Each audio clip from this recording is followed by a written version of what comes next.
வணக்கம். திண்ணைக்கு வந்த எல்லாருக்கும் என்னுடைய அன்பான வரவேற்புகள். இன்னைக்கு திண்ணையில் நம்ம பார்க்க போகிறது பாரம்பரிய உளுந்து கஞ்சி செய்முறை, அதுவும் கருப்பு உளுந்து கஞ்சி செய்முறை. பொதுவாக கருப்பு உளுந்து எடுத்துக்கிட்டோம்னா எலும்புகளுக்கும் நரம்புகளுக்கும் ரொம்ப பலம் அளிக்கக்கூடியதுன்னு சொல்லுவாங்க. இந்த உளுந்து கஞ்சியை 2-3 வகையில் பண்ணுவாங்க. இன்னைக்கு நாம் பார்க்க போகிற செய்முறை வந்து எங்கள் அம்மாவோடது. காலை உணவுக்கு சாப்பிடக்கூடிய ஒரு சத்தான இனிப்பு கருப்பு உளுந்து கஞ்சி இப்போ செய்முறை பார்க்க போகிறோம். நம்ம சேனலில் ஏற்கனவே வெள்ளை உளுந்தில் பண்ணக்கூடிய சுலபமான உளுந்து கஞ்சி செய்முறை இருக்குது. இனிப்பு சேர்க்காம இந்த உளுந்து கஞ்சி எப்படி பண்ணலாம் அப்படிங்கிற செய்முறை இந்த வீடியோட கடைசியில் இருக்குது. அதையும் பாருங்கள். இப்போ நாம் நேரடியாக செய்முறைக்குள்ளே போயிடலாம். இந்த கஞ்சி பண்ணுறதுக்கு கருப்பட்டி அல்லது வெல்லம் சேர்க்கலாம். இப்போ நான் வந்து வெல்லம் சேர்த்து தான் பண்ண போகிறேன். இப்போ ஒரு பாத்திரத்தில் நான் 3 டேபிள் ஸ்பூன் அளவுக்கு வெல்லைத்தூள் சேர்த்துட்டு அது கூடவே 3 டேபிள் ஸ்பூன் அளவுக்கு தண்ணீர் சேர்த்து அதை கரைச்சி தனியாக எடுத்து வச்சுக்க போகிறேன். இப்போ நீங்கள் யூஸ் பண்ணுற வெல்லத்தில் மண் கல்லெல்லாம் இருக்காது, சுத்தமான வெல்லம்னா நீங்கள் அப்படியே கூட அதை சேர்த்துக்கலாம். இப்போ வெள்ளை கரைசல் தயாராகிடுச்சு. இப்போ நம்ம வந்து இந்த கஞ்சிக்கு தேவையான அரிசி பருப்பை நம்ம வேக வச்சுக்க போகிறோம். நான் 2 டேபிள் ஸ்பூன் அளவுக்கு சிவப்பு அரிசி எடுத்திருக்கேன், பச்சை அரிசி. இப்போ நீங்கள் வெள்ளை பச்சை அரிசி கூட நீங்கள் சேர்த்து பண்ணலாம். இப்போ இந்த சிவப்பு பச்சை அரிசி கூட நான் 2 டேபிள் ஸ்பூன் அளவுக்கு உளுந்தம்பருப்பு எடுத்துக்கிறேன். முழு உளுந்து கூட நீங்கள் எடுத்துக்கலாம். இப்போ இதை நல்லா 2 தடவை நல்லா தண்ணியில் கழுவிடுங்க.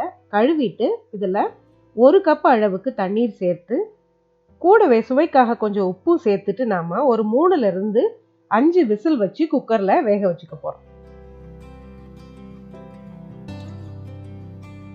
வழக்கமாக உங்கள் குக்கரில் அரிசி பருப்பு வேகிறதுக்கு, அதாவது நல்லா குழைவாக வேகிறதுக்கு எத்தனை விசில் எடுக்குமோ அத்தனை விசில் நீங்கள் வச்சுக்கலாம்.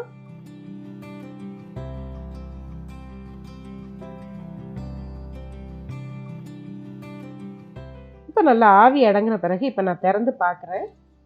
அரிசி பருப்பு ரெண்டுமே நல்லா வெந்திருக்கு. அதாவது உளுந்து பருப்பும் அரிசியும் சேர்ந்து இப்போ நல்லா வெந்திருக்கு. இப்போ இந்த வெந்த அரிசி பருப்பை வந்து கரண்டியோட பின்பக்கத்தால் நல்லா மசிச்சு விட்டுக்கோங்க. இப்போ வெந்த உளுந்து அரிசி கலவையோட மற்ற பொருட்கள் சேர்த்து கஞ்சி எப்படி பண்ணுறதுன்னு பார்க்கலாம். இப்போ நான் வந்து வெந்து நல்லா மசிச்சு அந்த உளுந்து அரிசி கலவையை வந்து வேற ஒரு பாத்திரத்துக்கு மாற்றிட்டேன். இப்போ நம்ம ஏற்கனவே தயாரித்து வச்சுருக்கிற வெள்ளை கரைசலை இப்போ இதில் நம்ம சேர்த்துக்கலாம். வெள்ளை கரைசலை சேர்த்த பிறகு உங்களுக்கு இந்த வெள்ளை கரைசலும் அரிசி பருப்பு கலவையும் சேர்ந்து என்ன பதத்தில் இருக்குன்னு பாருங்கள். கஞ்சி வந்து என்ன பதத்தில் உங்களுக்கு வேணுமோ, தேவையாக இருந்தால் கூட கொஞ்சமாக தண்ணீர் சேர்த்துக்குங்க. இப்போ கொதி வருது. அதில் நான் வந்து 1.5 டேபிள் ஸ்பூன் அளவுக்கு தேங்காய் துருவல் சேர்த்துருக்கேன்.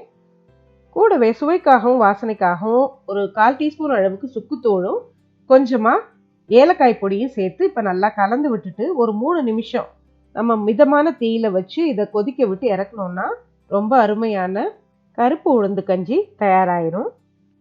தேவைப்பட்டா கடைசியில் கொஞ்சமாக பால், காய்ச்சின பால் அல்லது தேங்காய் பால் சேர்த்து நீங்கள் இறக்கலாம். இப்போ அடுத்ததாக உப்பு சேர்த்து இந்த கஞ்சி எப்படி பண்ணுறதுன்னு பார்க்கலாம். இதே அளவு, அதாவது 2 டேபிள் ஸ்பூன் அளவுக்கு அரிசி, 2 டேபிள் ஸ்பூன் உளுந்தம்பருப்பு, கூடவே ஒரு 1/2 டீஸ்பூன் அளவுக்கு வெந்தயம், 5-6 பல் பூண்டு, உரிச்ச பூண்டு சேர்த்து நல்லா குக்கரில் வேக வச்சு எடுத்துக்கோங்க.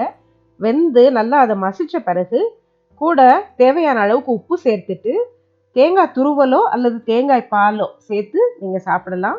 இது வந்து இனிப்பு இல்லாமல் தயாரிக்கிற முறை. இதுவும் ரொம்ப நல்லா இருக்கும். ரெண்டுமே ரொம்ப ஆரோக்கியமான செய்முறை. இந்த செய்முறை உங்கள் எல்லாருக்கும் பிடிச்சிருக்கும்னு நினைக்கிறேன். இந்த செய்முறை உங்களுக்கு பிடிச்சிருந்தா சேனலுக்கு நீங்கள் புதுசாக வந்திருந்தீங்கன்னா மறக்காமல் சேனலை சப்ஸ்கிரைப் பண்ணிக்கோங்க. இந்த பதிவை உங்கள் ஃப்ரெண்ட்ஸோடையும் ரிலேட்டிவ்ஸோடையும் ஷேர் பண்ணிக்கோங்க. இன்னொரு நல்ல செய்முறையோடு அடுத்து ஒரு பதிவில் சந்திக்கலாம். நன்றி.